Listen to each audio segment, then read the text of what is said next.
كذا حد كان سألني على الموتوسيكل الهوندا الهورنت ده، وانا اتكلمت مع ناس كتير جدا عليه واقنعت كذا حد ان هو يجيبه كبداية حتى، بس عمري ما طلعت الموتوسيكل معايا في فيديو. فالنهارده هنتكلم شوية عن الموتوسيكل ده. الموتوسيكل ده للي ما يعرفوش، ده الموتوسيكل الهوندا هورنت. الموتوسيكل ده من اكتر الموتوسيكلات اللي موجودة في مصر، ومن اكتر الموتوسيكلات اللي انتشرت، ومن اكتر الموتوسيكلات برضو اللي نجحت من شركة هوندا. الموتوسيكل ده موديل 2008، موتوسيكل انجكشن. طبعا هو بيبدأ الانجكشن بتاعه من 2007. الموتوسيكل ده اكتر موتوسيكل ما بيسخنش في الموتوسيكلات كلها، علشان زي ما انتم شايفينه من غير فبر، بيتسمى نيكد بايك. عشان كده ناس كتيرة بترشح بيه. الموتوسيكل ده 2008 102 حصان. في هنا علبة شكمان اس سي، من احلى العلب الشكامين اللي انا بحبها وبركبها على معظم الموتوسيكلات اللي بجيبها. ده السخونية بتاعته بتبقى خفيفة خالص، لان يعني موتور على الهواء كده على طول. ده تبريد هواء وتبريد برضو مية. في ريداتير هنا. موتوسيكل العداد بتاعه ديجيتال.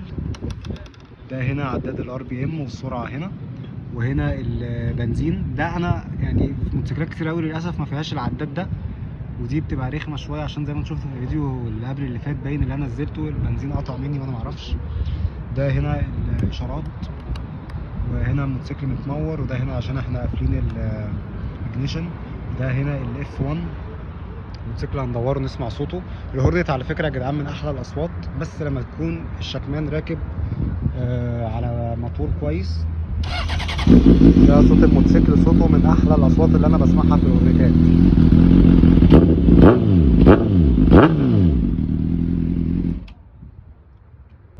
هنيجي بقى نتكلم على اسعار الموتوسيكل ده.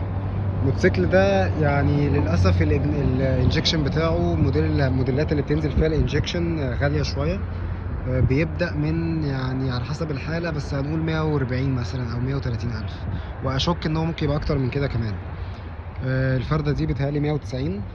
أنا بركب في معظم الموتوسيكلات بتاعتي 200 زي اللي واقف هناك ده.